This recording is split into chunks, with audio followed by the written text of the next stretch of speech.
Oh, it's showtime. They caught you mid They yawn. did catch me mid-yawn. Hi, Karen. Hi, Will. How you doing? I'm doing great. How are you Welcome. doing? Wow, that sounds amazing. I know. Well, welcome to the Skeptic Metaphysicians. Well, thank you. Welcome to you too. It's been a pleasure. Yeah. Is it over? Oh no, nope, What's happening to me? nope. So the magic of technology. I'm gonna plug in our mouse here Okay. so that we don't run out of juice while we're doing this. So I'm not going to do any graphics or anything for now. Okay. Maybe I'll do them later. But Okay. anyway, welcome back to Skeptic Metaphysicians Live. We appreciate you joining us here every month, every second Tuesday of the month. We are here saying hello and answering any Hello. questions that you might have. Today, we have a special surprise. Do we? I mean, it's not We really a do. surprise. I mean, it is a That's surprise to now you're everybody like setting else. this bar, and Yeah. everyone's like, "Oh, really? That's a surprise." Well, so It's not a we've been surprise. talking about the fact that every once in a while you get like these channelings and things like that. We never really talk about it too much on the show. That's not what this is. However, it's No. it's adjacent. It's adjacent. It's adjacent. It's adjacent, Yeah. and it's not like it's like earth shattering as I think you think it's going to be. Well, all I know is that you got some downloads while during a meditation, and you are being so cryptic that you wouldn't tell me until we came out just to do the live show. So now you've got my interest up. Well, I first piqued of my all, curiosity. We were at the symphony, We were. and what a perfect place to meditate. I know it sounds so pretentious, though, right? I- We were at a symphony. Well, well, we were there for Mother's Day, Yeah. and so our daughter plays. She goes to this really incredible music school, and so they got tickets to the symphony. So she got us tickets to go. So that's why I went to the symphony. But I was thinking about this, and they say that math is the universal language, That's what they say. the language of the universe, or I guess it's the same thing, right? But music, I think, is maybe the spoken language of the universe. Right. Because it's based on math and vibrations. Mm-hmm. Well, that's the whole thing with Close Encounters of the Third Kind, right? In this age of disclosure, with all the stuff going on about the UFO files and things like that, right? Boo, boo, boo. That was the universal way of communicating to us, right? We both had music, and that's how we communicated. Yeah. So and you meditated too, didn't you? I did. Did you drop in? I did. I dropped in for a minute or two, then I fell asleep. Oh, well, you dropped way too late. Yes, that's the problem. If I don't meditate first thing in the morning, anytime, any other time, I just which is so weird because you always say you're too tired in the morning to do anything except meditate. That's right. I mean, I'm just sitting there, so it's good. I can do that. I'm not spending any minute. Yeah, if you're sitting there, closing your eyes, you just woke up. You're like sitting on the bed. Mm-hmm. I just would pass out. I'd just like get lower and lower and lower.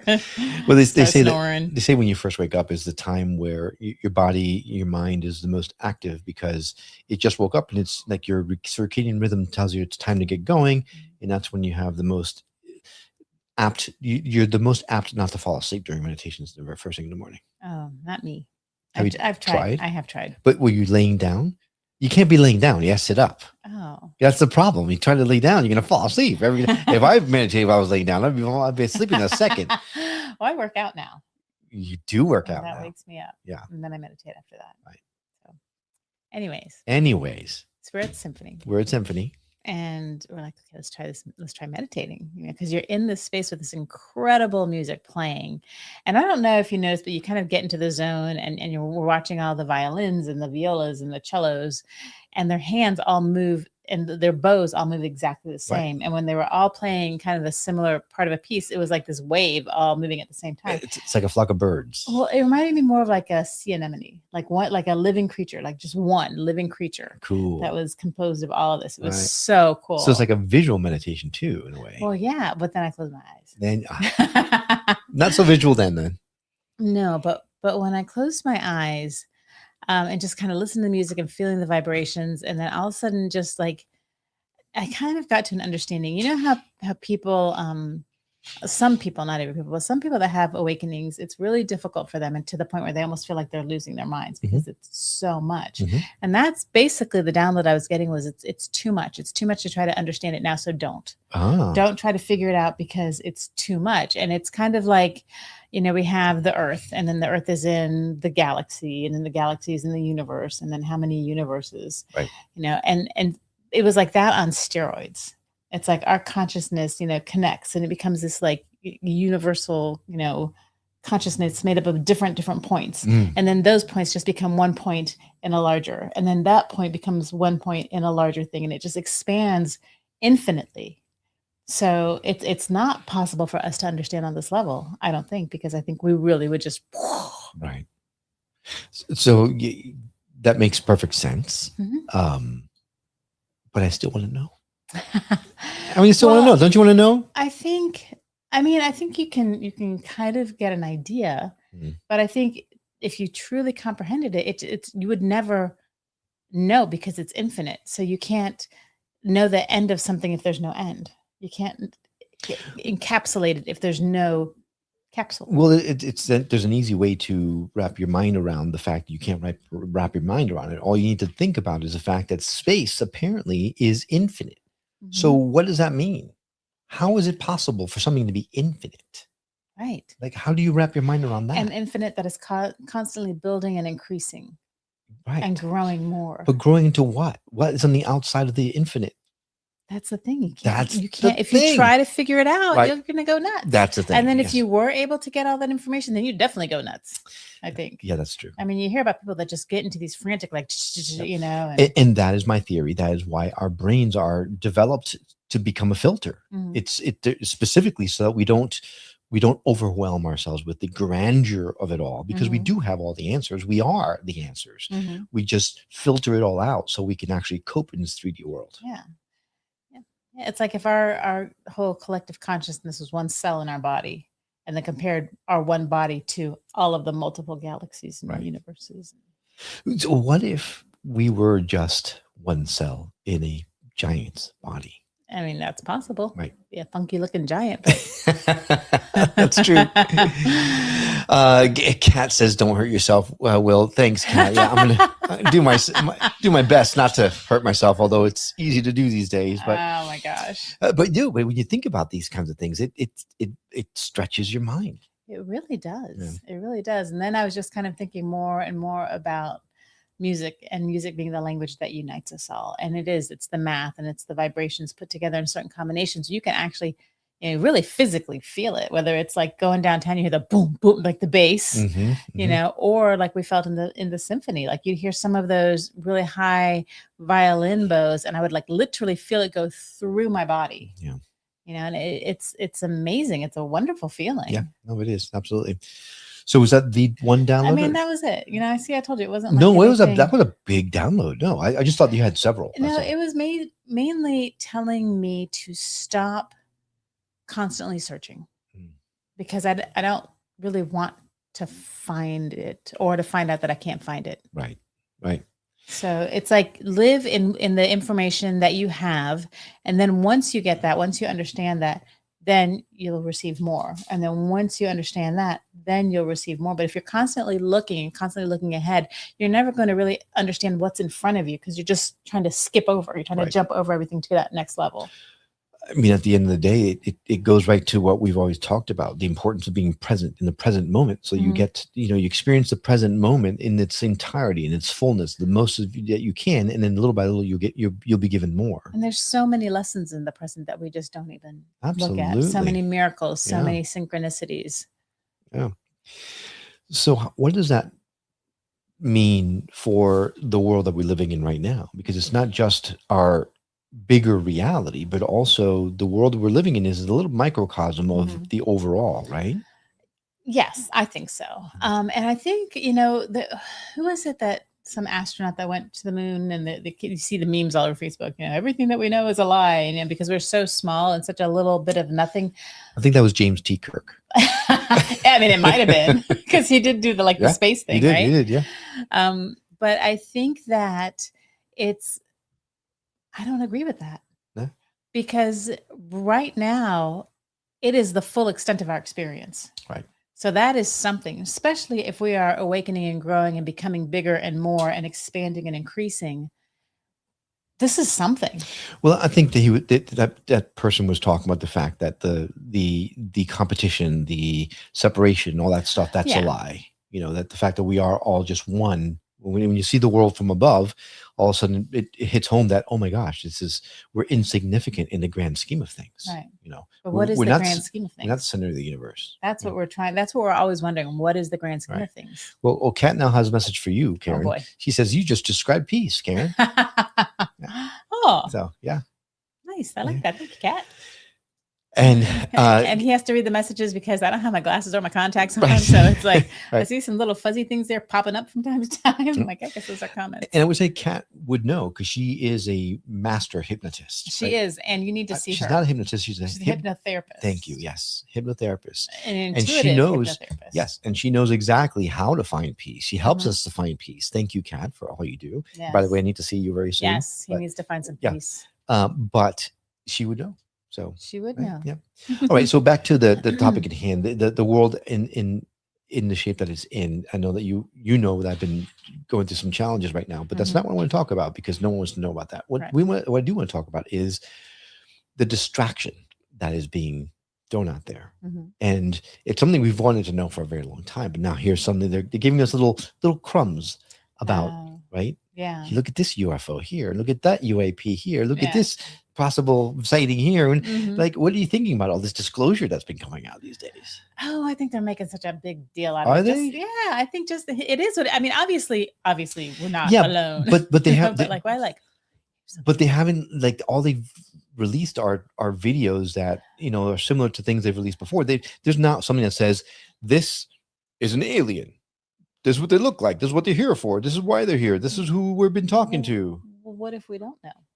What if they don't have that specific information? What if they have the ships and all of that stuff? Yeah. Well, I mean, if someone, I guess would you call them, someone's technology was strong enough or advanced enough to bring them here, I mean, how are we gonna, like what they run out and they need an oil change? Like, what's gonna happen? They're gonna crash.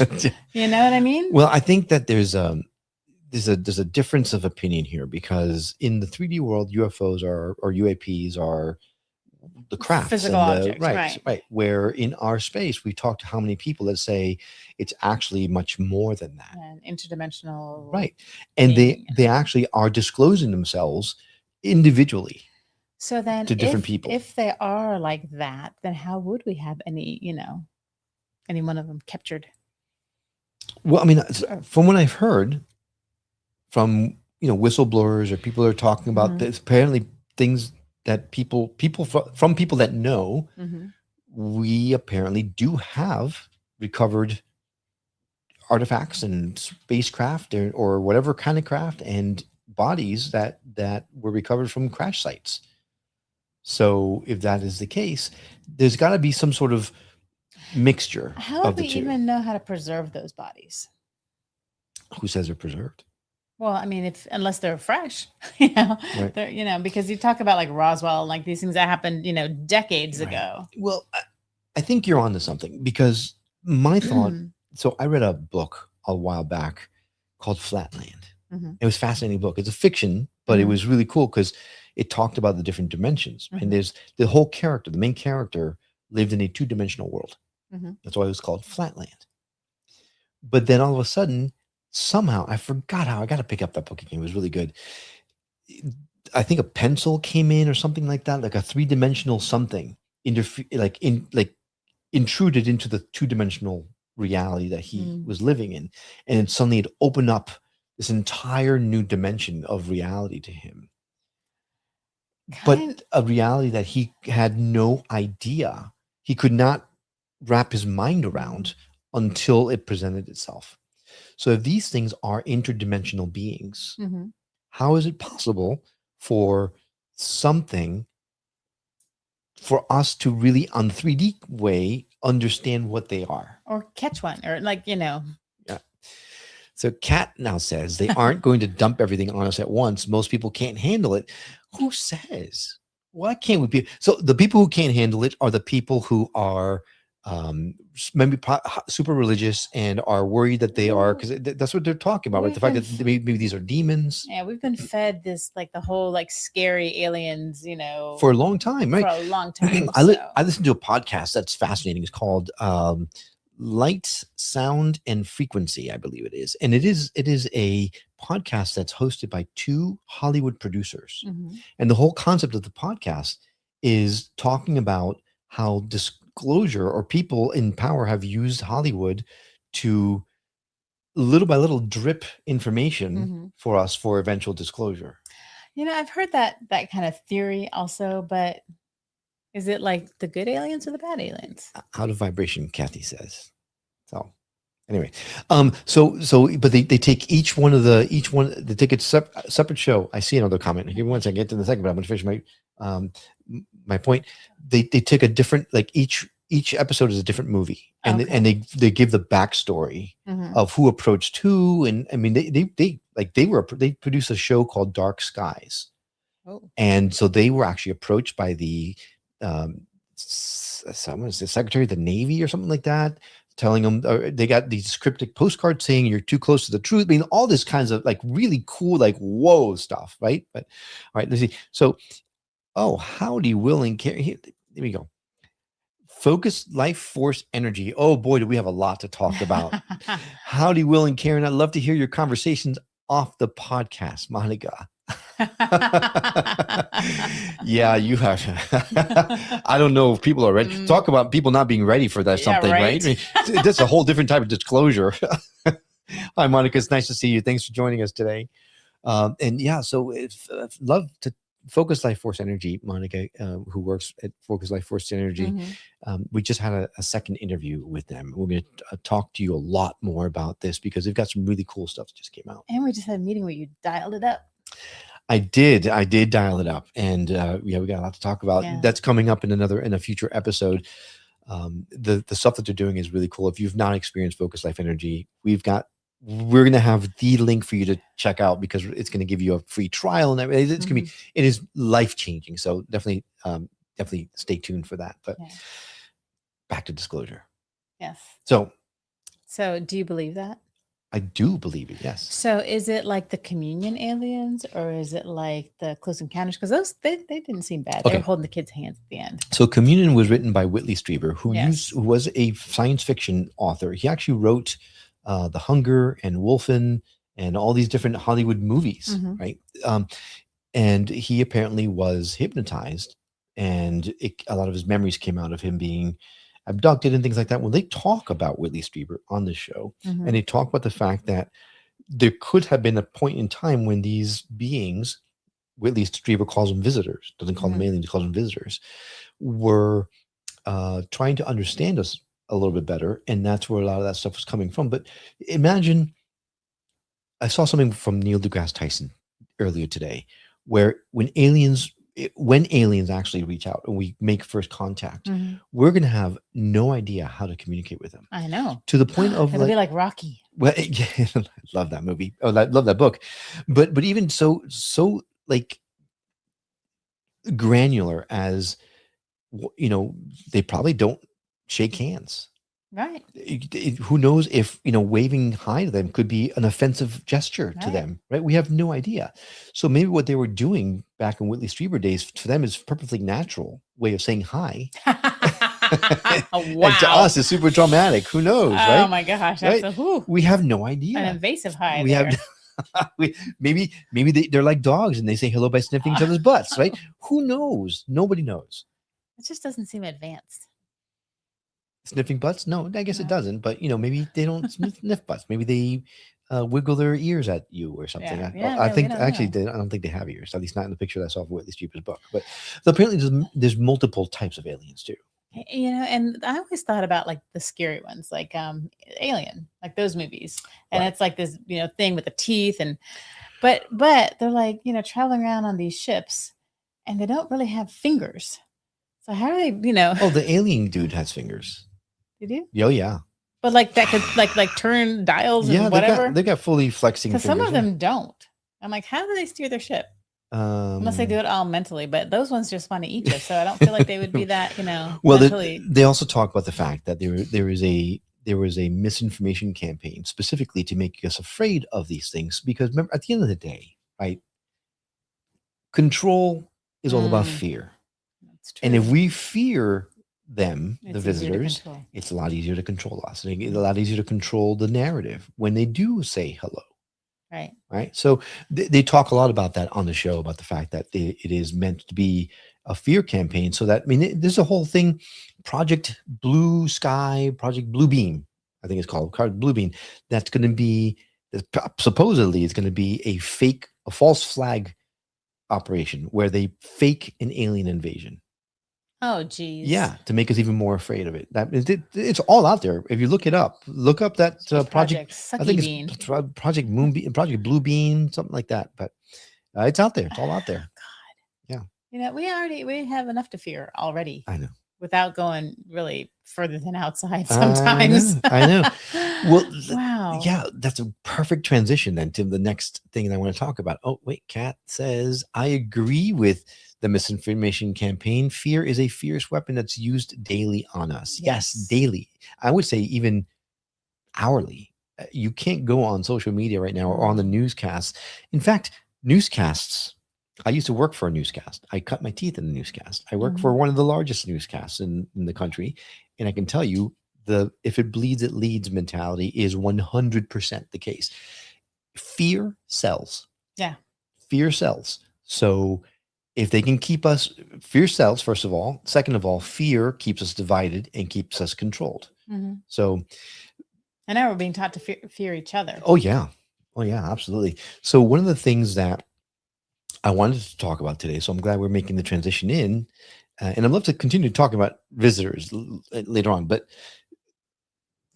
all day long today, I've been thinking, what should I disclose today? What should I talk about? Should I talk about the challenges I'm having? Should we drop the facade and talk about this is what we think about what's going on? Or should we still keep it general, right? And I've opted to keep it somewhat general in as much as the fact that that's the wrong focus.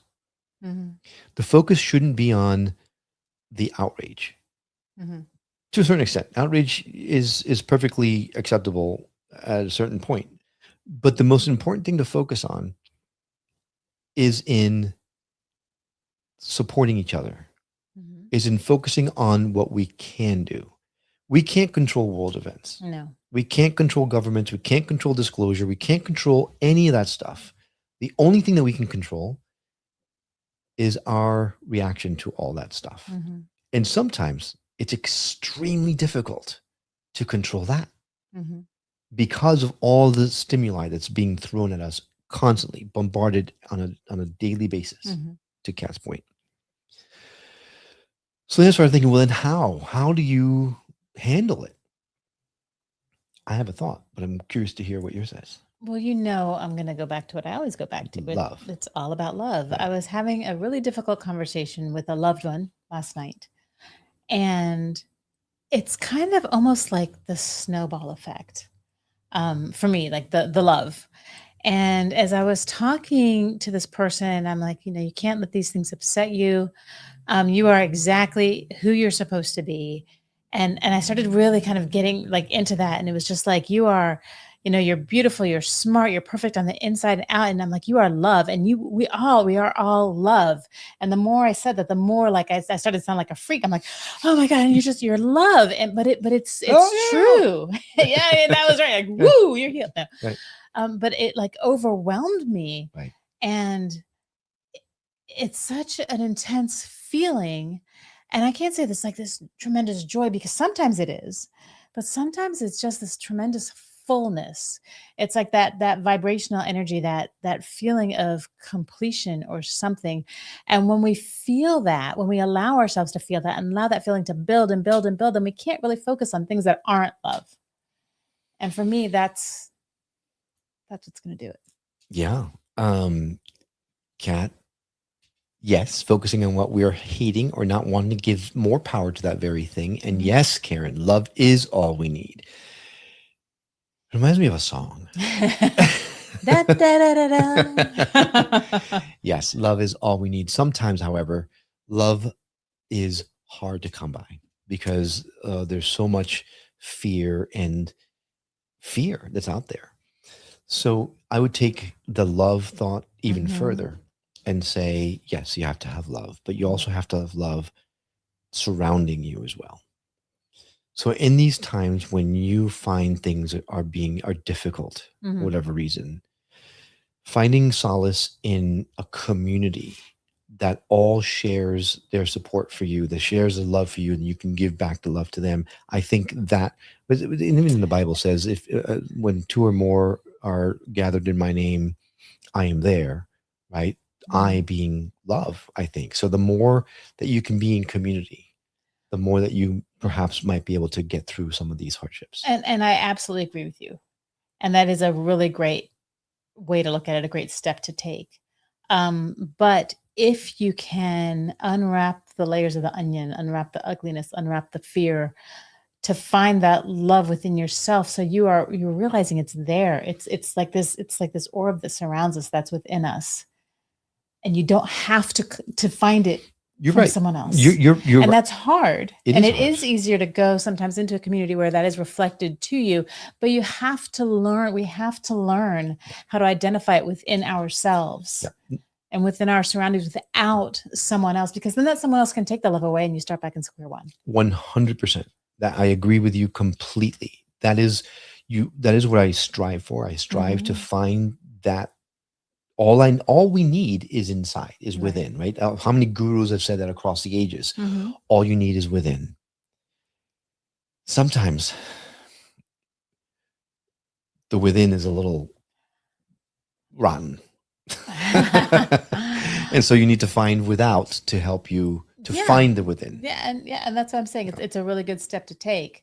But if you're always relying on other people, you're never really going to have that. Right. No, that's true. No, and I did not mean to imply that is you have to always rely on other people, because I know you do need to find it within yourself, and there's no truer happiness than when you find it inside yourself. Because then you can be the person that radiates love to that somebody who needs that community. You become the beacon. Yeah, we talked about this a few days ago, that I was listening to another podcast, and they had this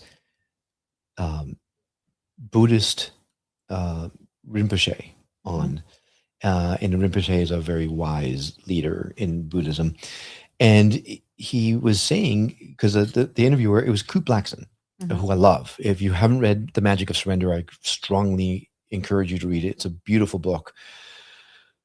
But he was interviewing this Buddhist monk and talking about similar things. And the Buddhist monk said that it's those people that are treating you the worst that command or demand your compassion more. Yeah. And it's super difficult to do. It is the hardest thing in the world, right? Especially these days. But he said that he said that if you look at it from the fact that, and Buddhists believe that when someone is mean or hurtful or a bully or whatever, it's for some reason hurting you, it's because they see it as a sickness, an illness. Yeah.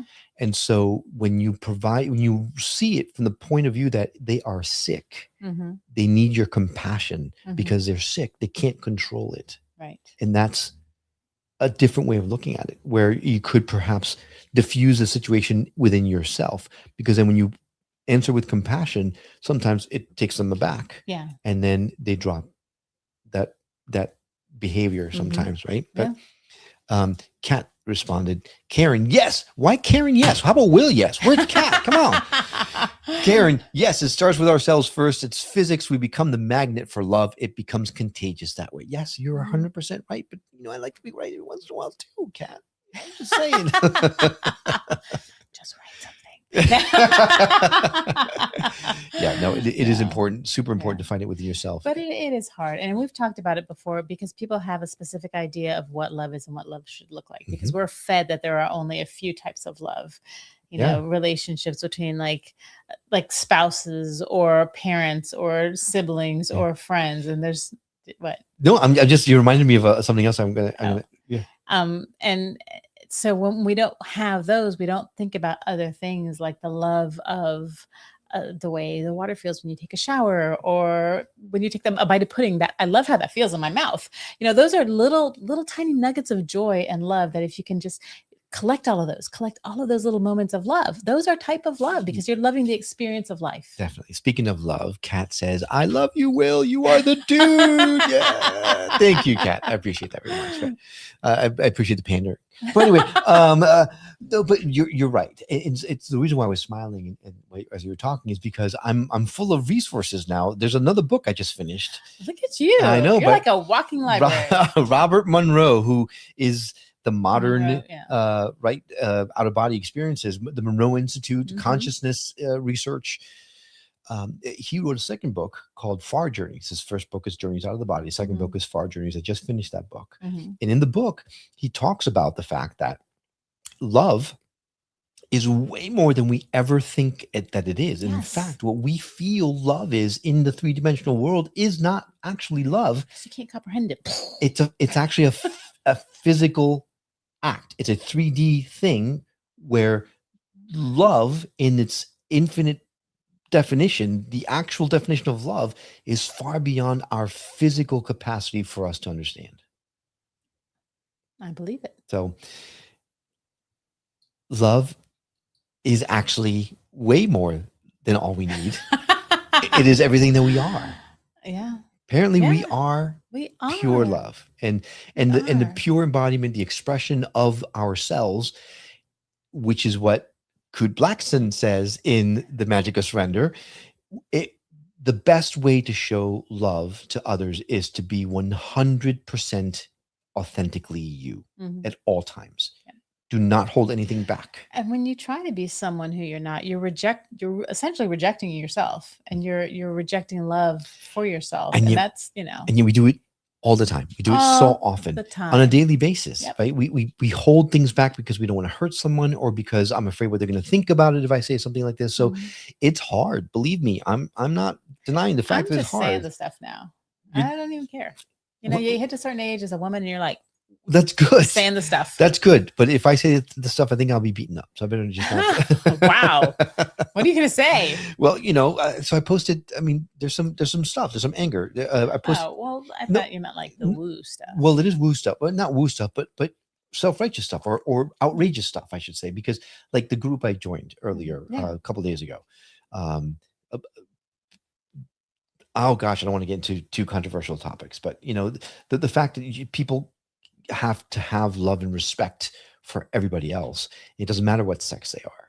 And the fact that some people aren't having that level of respect for a different sex, it really makes me angry. And if I were to completely say it to whoever, it could cause some conflicts. At the end of the day, I kind of welcome the conflict, because my truth is my truth.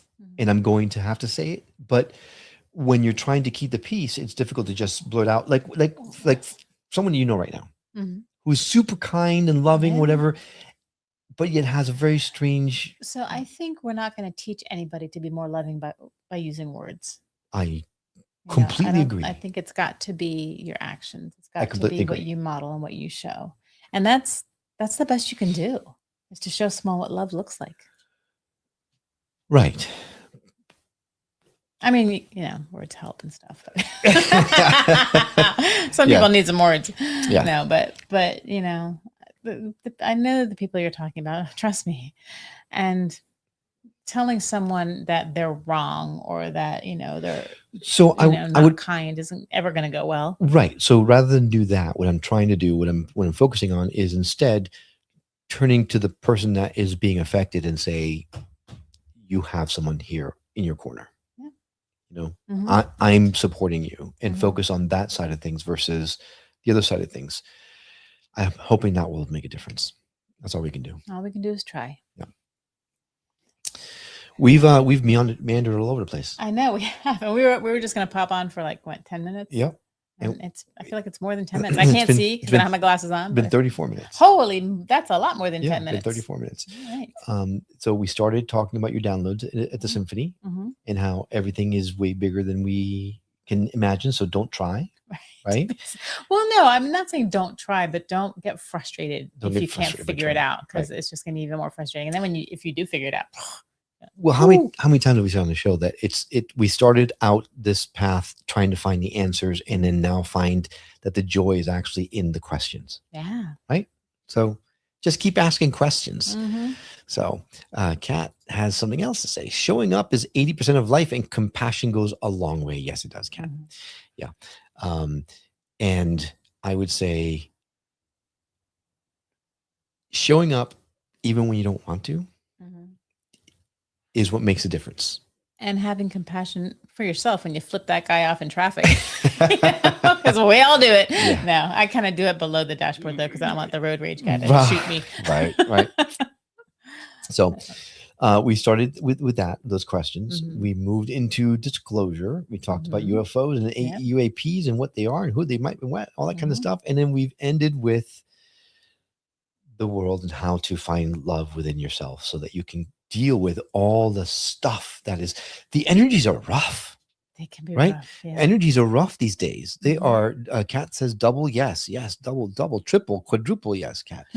The energies are hardcore these days, and it's by design. We are moving into a whole different age, and everyone said this was going to be a really energetically very challenging ride. Yeah, so we're in it. We're in it now in a big way. So that's why I'm saying sometimes you need to reach out to people. Yeah. And so this is me formally saying to all of you who are watching or listening to this, if you need to reach out, we are here.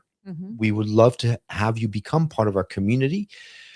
We would love to have a place where we all talk and support each other and share stories and help each other get through these these challenging energies that are all around us right now, because it's only going to get worse before it gets better, folks. I hate to be but it will get better for sure. But it's gonna be a rough ride before it gets better. So if you need us, please reach out. Don't hesitate. We're going to do something to make it easy for you guys I'm going to do direct links in our show notes for where you can go directly to leave us a voicemail, things like that. We'd love to hear your voice. We'd love to talk to you on these lives. Speaking of which, next month, we have a special live. Oh, I want to announce, we're having a psychic come on the show. Ooh. Yeah, as a special guest, and she's going to answer your questions. So if you have questions for a psychic, you have the questions that you've always had that you wanted to ask someone who is uniquely in tune with the universal energies, and could potentially give you some answers. Next second Tuesday of the month in June, I believe that's June 9th. That is when we're going to have her on. And I've looked her up, and it's astounding. Ooh. You might have even heard of her before. I don't want to mention who it is, but definitely if you have questions, please send them our way. Email. There's a contact us form on the website. You can leave comments on Facebook or YouTube or wherever you're finding us. We're going to compile a list for this psychic, so that next first Tuesday of the month, we'll get your questions answered. So like in 4 Tuesdays. In 4 Tuesdays from today. Ish. Yeah, but no, 4 Tuesdays from today. Yeah. So try to keep them generalized, right? Because if it's very specific about your particular problem, like, is my sister-in-law cheating with my husband, right? That's probably not going to be beneficial for anyone, except if you want to ask something like, is Karen going to win the lottery? That would be okay. I think I foresee a question from Karen coming up. But Kat, no, thank you so much. Kat says you guys rock. Thank you. We think you rock too. And everyone who's listening and watching this rocks. And we are honored and privileged to consider you our family, so and part of our community. So thank you so much for tuning in every month. Thank you for tuning in every week on our show. If you haven't checked out New Reality TV, we are now on Roku and Fire TV. You can search for us there as well. We've got 50 plus shows on that platform now, and growing. And we got some other stuff that's that we're cooking up that we're going to be announcing sometime in the future. But how's that for a cryptic tease, right? In the meantime, remember, ba-ba-ba-da-ba. All you need is love. Thanks for joining us, guys. We'll see you on the next Skeptic Metaphysicians Live. Until then, please take really good care of yourselves. We'll see you.